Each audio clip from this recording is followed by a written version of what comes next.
Hey guys, back with another video um, for the update of Oathbound. I am now 76% through. I am also reading it. Let's see my little. Sorry, I got my bowl on top of it, but that's the book. Um, Forgive me if it does not seem like I'm super energetic. I have a really bad migraine that I took medicine for over an hour or so ago, and it's still there. Um, so I just ate an egg and a half of a deviled egg and drank some mango banana smoothie. And I'm trying to figure out what else I can do to alleviate some of this migraine because I can't go back to sleep. Like, that's what I want to do because it's that bad, but I can't go back to sleep. I have some errands to do, and I have a lot that I need to get on the computer and do today. But anywho, I digress. We're here for Oathbound. All right, 76% through it, and so far, where I left off, um, this one is gonna be a little bit of a spoiler. So if you've been reading some of my other ones, hopefully you've been reading the book because I can't not go with any spoilers. Hold the phone. I need to pause this because this is distracting. There we go. And the screen moves in my glasses at the same time, so it's a little bit distracting. Um, so where did I leave off? So Mariah and Valak were on a mission to see if they could find a lead in order to find Bree. Because if you don't know at this point, Bree's missing. We should know that from the end of book 2, right? And then Nick forms a plan. He meets with the council, if you will, the table. He got his meeting, he got granted his journey, and he is on his mission, which was so crazy the way his mission turned out because he got William and I forgot the other guy's name to go on the mission with him against his will because he thought that calling this meeting and the journey that he wanted was going to be just him. But the old rules stated that he needed 2 people to go with him. So someone that can heal him and then someone that could, I guess, protect the healer and him.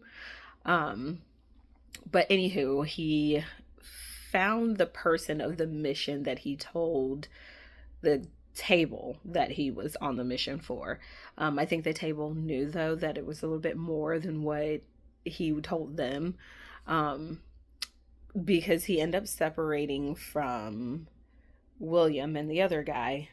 I just can't remember the other guy's name, but I know he cares about William a lot, and the way he did, I think I gave an update on that one in the last one, because the way he was like opening up our eyes, like, even though we are always as friends having to look out for our friends and take care of them to make sure they're taken care of because they're always taking care of somebody, you also need to be looked after. And so the chain keeps going, everyone needs to look after everyone, sort of thing, right? But anywho, he separates from William and that guy because he finds his target of his meeting that he called from the round table. But then in finding her, she gave him a bargain, right? And his main goal was really to find Cell and to find Bree. He wanted to find Cell first, and then for them to go and find Bree together. But in the bargain that he made with the head of the Morgaine, he ends up finding Bree. Mariah ends up finding Bree. Bree, with Zoe and Elijah, struck a deal with the Shadow King to go to a meeting to find the Shadow King's crown because he had lost his crown. Well, then Bree finds Mariah and Nick by accident. Nick first, because she bangs with him, like literally throw blows, because they went to the same room thinking they were both gonna find the crown in that room. But it was all a setup. They got set up. So now, but this place where they're meeting at, there is a person that is not as strong as the king, and but he's like right underneath it. But he's been weakened extremely because of the way he feeds, apparently, and all that jazz. But I can't tell you more than that because everything else is like you have to be there. It tugs at your heartstrings. Again, what I do appreciate about the writer, and it's also frustrating at the same time because I would prefer like none of the insinuation of the bedroom acts, but I appreciate the fact that these aren't necessarily teens anymore because they were 17 when we first started this journey. But Bree has had a birthday, so she's 18, and then I believe Nick is also 18 or 19. So they're young adults at this point.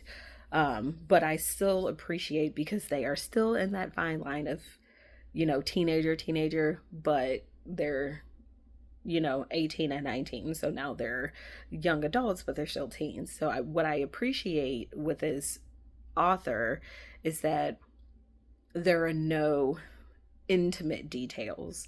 Like, there's all the writing about the feelings that they have with each other as they interact, but there's no bedroom details. There's no descriptions of any of that. So I appreciate that because as an adult reading YA, it's uncomfortable because to me it crosses a lot of lines when people have that written in there, because it's not just that. It's not just, intercourse or bedroom activities. You're reading about teenagers having that. And to me, that's uncomfortable. That's uncomfortable. And I can't. Now, when I was a young adult reading that about young adults, it didn't bother me as much because I was that age reading about other people my age. But I guess what I didn't realize is that most of the time when I was reading that, it was adults writing about it. So there's a lot that I've learned as a reader as I've matured in age. Things that things are just really uncomfortable. If it was young adults writing about young adults doing those things, it's not as bad, but I'm starting to learn a lot about this world, and some of the books that we love or like is uncomfortable. That's just the only way I can put it. So I do appreciate, and even I do understand that there's like, adults writing about these things because like a part of it, I don't care what nobody say, a part of it is about something that they've experienced that they just put into like a fantasy story or, something. There's always a sliver of something in there that is connected with the author. And then it just, spirals into a make-believe story. But it's still uncomfortable. But that's just me. I just could be reading the room wrong, but that's personally just me. I feel like if you want to do that, if you want to write about those type of things, I do feel like the way this author is doing it to where she's not actually describing anything and nothing's actually happening. It's just like the desire to want to, and then she pulls back. So it doesn't, like, they literally do absolutely nothing. And they don't even talk in it in a graphic way where it's uncomfortable. They just get right there to the should we not, why not, and those type of conversations. And it's really appreciative because you hear the perspective of two mature teenagers who just have weak moments here and there, but they still never actually do anything. So I appreciate this author very much because of that. See, I'm like scratching and moving a lot because it just makes me uncomfortable to talk about, but I truly appreciate this author for that. Now, again, I'm only 76% through it, so if she has it somewhere else written in there, I won't know about it until I read it, obviously. But so far, in her first book and her second book, there's just a lot of flirting. But yeah, so that is where we are. They are in this place where they all met, this auction, if you will.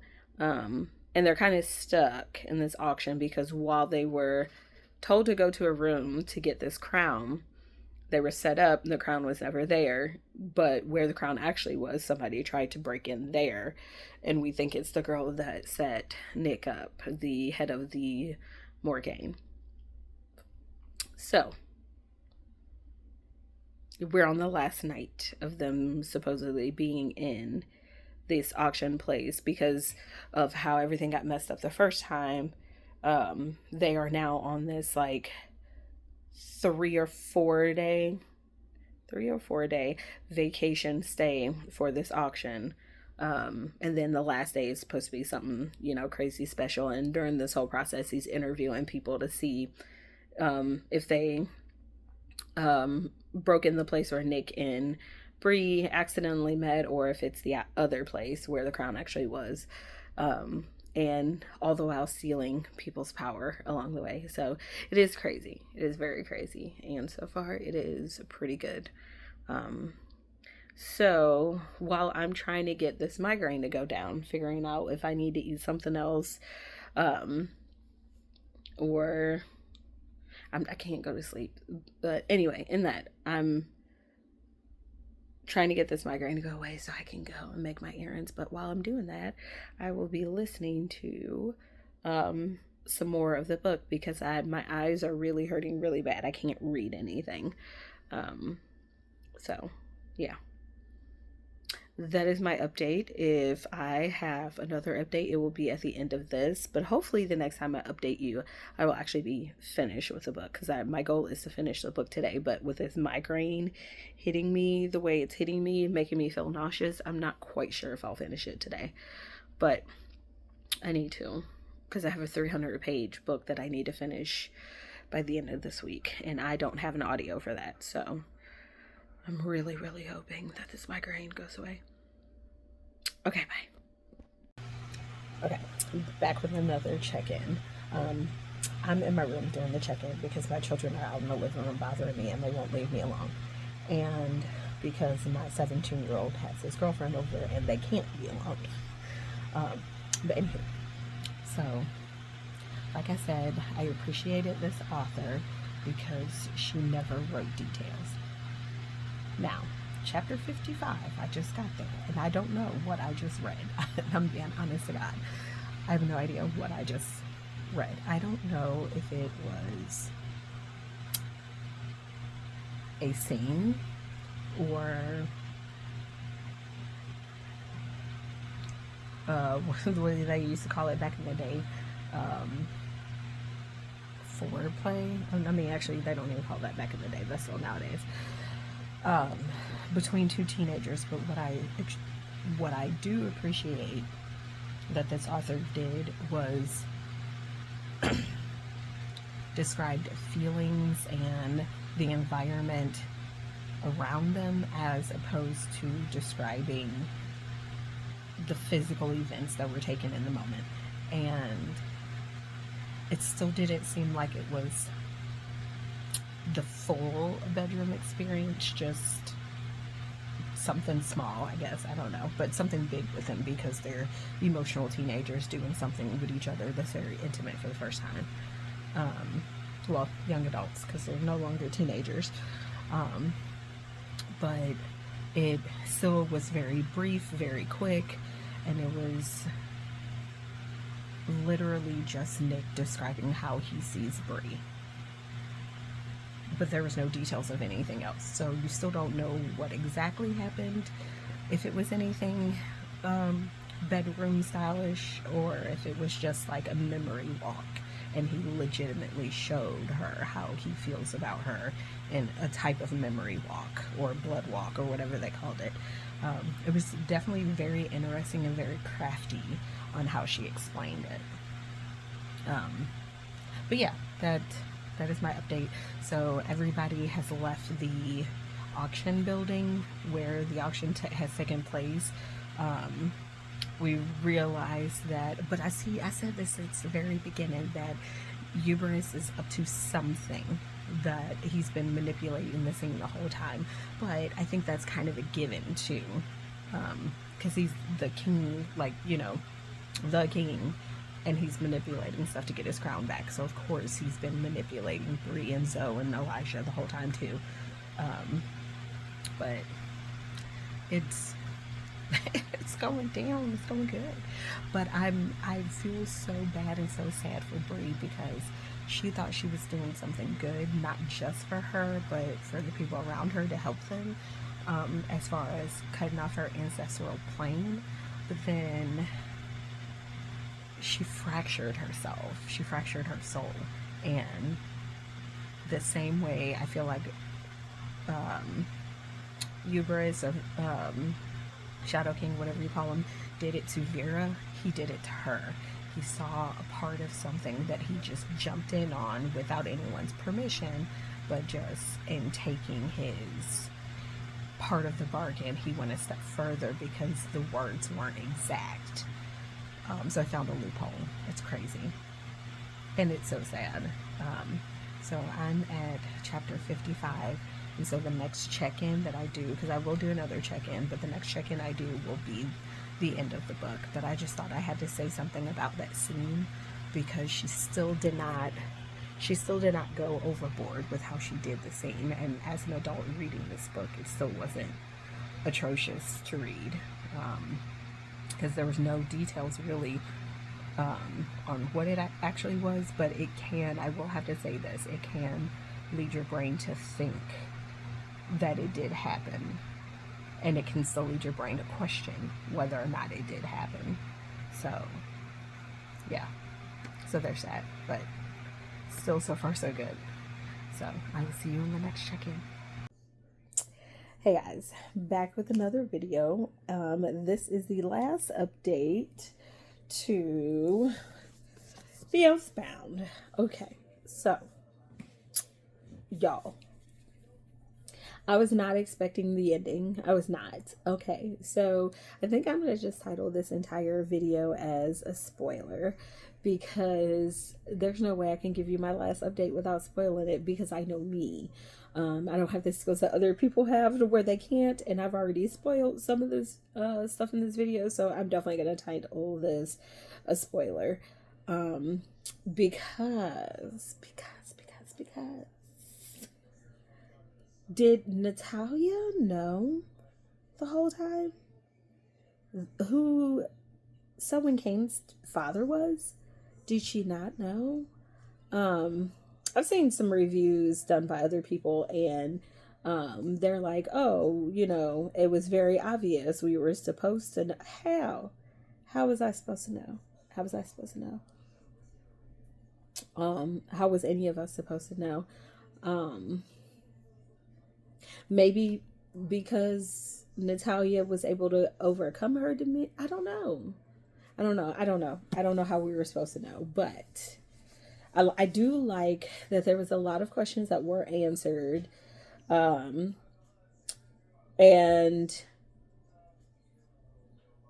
I like the way that everybody was brought together at the aunt's house, and the plan to split up from there was a little bit stupid.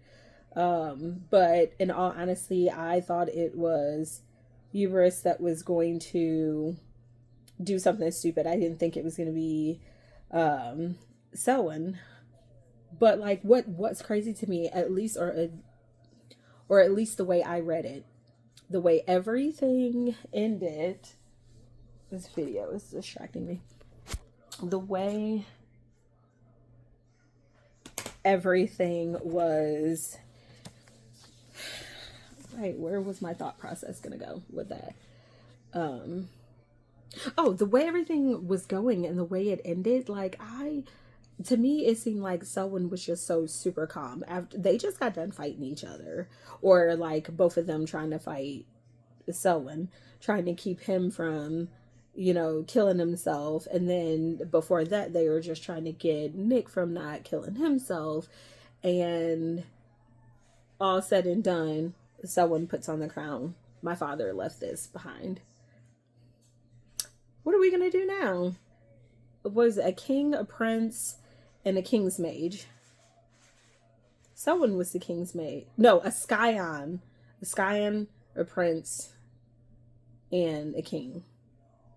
But they're just standing there looking at each other like, but let me tell you, before all of that happened, when I thought Selwyn Kane died, I was about to rip this book apart. Like, come on now. Come on now. Come on now. But now that he is a prince, she's a king, but she's a king, and her lovers, because if we want to be honest, she is in love with both of them. Who is she gonna pick? That's another question. Who is she gonna pick? Two, how is it gonna work out with all three of them being who they are and not being at each other's throats? Because because the author and the Lancelot lines can't cross, right? What if they decide to go ahead and cross them and they be together? Then what? Then someone's gonna be jealous. Nick's not dumb. He already said that he knew that something was between them. Probably didn't know that they kissed, but he knew that something was there because he knows how he feels about his girl. Look, also, I was not expecting the cliffhanger. I was not. I thought the way this book was being publicized, now granted, not by the author, not by her publishing company, but by people on, TikTok and Facebook, and also with just the way the last book left off, I really thought that this was the last book. Like, I really thought that this was the last book. It's not. And it does make me wonder how many more books will come out with this. Is it just one more? If it's two more? Only because I know the series that inspired her to become a writer was a 5-book, trilogy is not the word I'm looking for, a series. It was a 5-book series, that inspired her to become a writer. So it does beg, when is that going to come? But let me end this with a compliment to the author again. Every word of this book was not slow. And this is a thick book. 642 pages of reading, not counting the 3 to 4 or 6 pages afterwards that gives you like the family tree from Vera down and the author of Skyen down and all those things, right?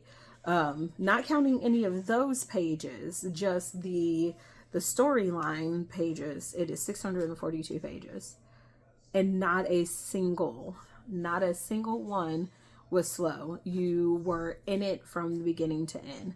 I appreciate authors like that, because as much as I enjoy reading Stephen King, not all of his words are, I would say, gripping and like keeps you there. It is necessary to get to like the other side and you see the outcome and all that stuff, but sometimes it's not all there. With this book in particular, I won't say the first one because the first one was a little bit slow for me, but it was worth it because it was the backstory, the character building, and the world building that you needed, right? And then the second book happened in the third book. But for this to be this thick and a third book, I think it did its job very well. And oh my gosh, one day I guess I I'm hoping and praying that I will be half the writer that she is, as far as making your words come to life to where you would want the next book from the author, right? Um, but yeah, really, really great. I cannot wait until the next book comes out. This is probably the fastest I think I've ever read a new release. Now, granted, this came out in March, so for a lot of you guys, you're already done and have read this book and you're over it and you're waiting for the next one. But for me, because I'm a slow reader and, you know, I have a full busy life, not to say that no one else doesn't have a full and busy life. I know some people that do, and they read really fast. I'm just not them. I read very slow, and I'm easily distracted. Easily distracted. And I easily get bored or dropped off and wanting to start another book because somebody had mentioned it, that sort of thing. Like, really have the mind of a squirrel. But this was great. The only thing that stopped me from reading all of this in one sitting when I first started the book, about a month ago now, was that I let it sit in the online library in Libby for too long. And then when I did start to read it, I didn't finish it before it was due. I think I started to read it 3 days before it was due. And then there was like birthdays and stuff in there, and it ended up getting returned back to the library. And while I was on that wait list to get it back, the wait list was very long. So when I started the vlogs back up, that's when I got the book back. So I went ahead and just finished it. So that way I won't have to be back on the waiting list, and I won't have to worry about, the continuing to go.